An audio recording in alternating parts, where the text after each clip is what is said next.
Hello, my name is Benjamin Hewlett, and welcome to our channel, Death and Taxes. To quote Benjamin Franklin, the only thing certain in life is death and taxes. So today we're going to talk about how to start a business. I have started hundreds of businesses for my clients, and so I have a wealth of knowledge. So if you have any specific questions, please put them down in the comments, and we'll try to answer those as we go.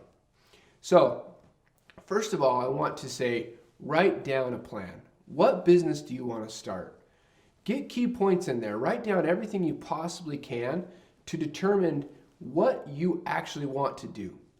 Now, the reason why I say that is that I have a lot of clients that come in that have ideas but don't necessarily have a business plan. And so this is a really good way to weed through your thoughts and really understand what business you want to start. The other really good thing to do here is to share your business plan once you've come up with it with a neighbor or a friend and ask them what they think. Now, it's okay if they have some negative feelings because that's what you want to hear. You want to hear what's good and bad about a potential business start. There's a lot of time and effort that has to go into starting a business. And so you really want to be careful that you're starting the right business. Because certain businesses actually can be tweaked, maybe a little here, maybe a little there, and they can become a lot more profitable if you start that from the beginning. So let's get into how you start a business. Now, you need to pick the business structure first. Now, this could be either a sole proprietor, this could be a corporation, and corporations can either be a C corporation or an S corporation. You can start a partnership, and lastly, you can start an LLC. Now with LLCs, you need to be careful because an LLC is what I consider a state structure. Now the federal government doesn't recognize an LLC. So when you go to start your taxes, there's no LLC form for federal taxes. Now there can be one for state taxes, but that varies by state. For instance, California has a LLC form, but they also have a S corporation form and a C corporation form and a partnership form. So you need to make sure that you realize which one you're going to fill out, because even if you're an LLC, you could still in California fill out an S corporation form. You need to make sure which form you're filling out for your particular state taxes. Now with that said, with an LLC, you need to determine what structure you're going to pick from the federal aspect. So whenever I talk about an LLC, I always say LLC Scorp or LLC Partnership. Now you can't be a C Corp and be an LLC. So you can be an LLC sole proprietor though. So with all that said, which one is the best determines which one you're going to pick.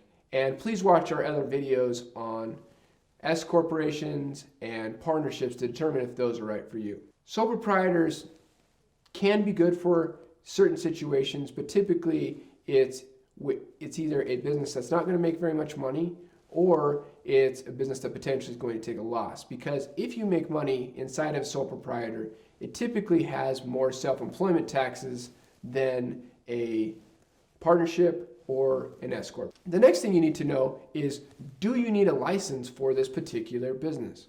You'd be surprised what businesses you need to have a professional license for. So if I'm an accountant, I need to have a CPA license to run a CPA or a certified public accountant license practice. If you're a barber, you need to have a license in most states. Or many other businesses need to have a license. So you need to determine whether that works for you. Now that's different than having a city license, which is a business license, and that also determines on your locality. Most people use LLCs as their business type. And the reason why most people use LLCs for their business structure is because LLCs actually have the ability to change structure, believe it or not. If I'm an LLC sole proprietor, I can actually change that into an LLC partnership. Or I can change that into an LLC S Corp on the federal side and be taxed on that structure. Many states will just take whatever tax structure you have on the federal side and tax you that on the state. So you only have to necessarily change that LLC structure with the IRS. So very interesting. A lot of people don't know that. In fact, you can change even from a partnership to an S Corp or an S Corp to a partnership.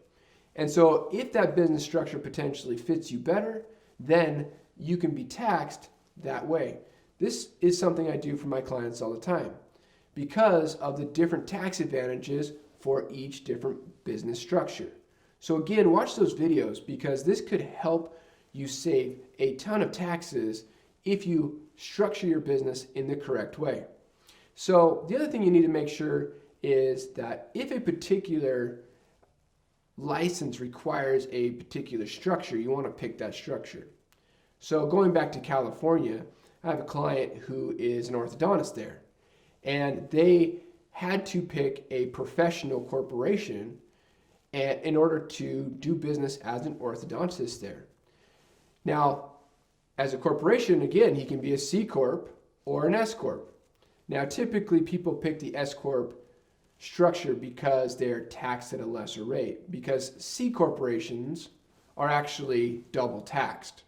You first pay tax at the C corporation level, and then if you take dividends, you're taxed at your personal level. So S corporations pass through, meaning that they're not taxed at the S corporation level. They're actually only taxed at the personal level. So most states have online systems to help you get your business started. Now there's typically forms that you have to fill out to do that. Now with each state it does vary, and typically when I create businesses in Arizona, I use their paper forms, though there is an online system. There's also paper forms that I fill out in California for my clients there. But if I fill out a form for Utah, I typically do it on their online system. It's much easier. So you'll want to look in that particular state for how you fill out their paperwork to create those businesses. But you're typically looking for a articles of organization or a certificate of organization in order to create that organization, whether that's a corporation or whether that's an LLC. Now, if it is a S corporation and not an LLC, typically those will be articles of incorporation instead of organization. So you want to look for those particular forms, and then typically there's some type of fee associated with that, and that will get your business started. Now, once you get your business started, that'll give you those articles, and then you have to get an EIN. Now, an EIN you have to apply for. It's an employer identification number. You have to apply for that through the IRS. Very simple process. There's no fee associated with that. Now, you can only get one of those a day, not that most people are starting more than one of those a day. But you can fill those out, and you get those almost immediately unless you want that to be mailed to you. Now, that EIN number and those articles that you have created, you take those two documents typically and take them to a bank, and you can set up your bank account. Now, there are certain banks that want to see some type of other documentation, maybe a business agreement or some type of partnership agreement in order to open that up, but that's pretty atypical, so we won't go into that piece of it. So once you have your bank account, you're ready to get started. Really, it's that simple. And so what I would suggest is making sure at that point you run all of your expenses in that bank account for that business. You do not want to mingle your personal expenses and your business expenses within that bank account. So as you make money, you will deposit that money into that bank account and then just pay for those expenses out of that business account. If you need distributions or if you need additional cash out of the business, that's either done through payroll or that's done through just distributions. You can take lump sums out, and that goes in your personal account, and you can pay for your personal expenses at that point.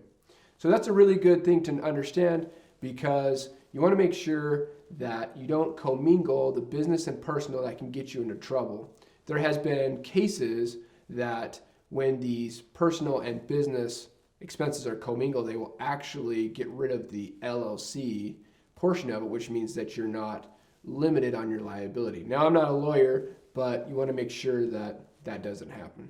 So thank you for watching this video on how to start a business. Give us a like, subscribe to our channel. Thank you for watching Death and Taxes. This video has been brought to you by QuickTax Pro. If you want a tax professional like myself to prepare your taxes at a fraction of the cost and time, Download ClickTax Pro. See the link in the description below.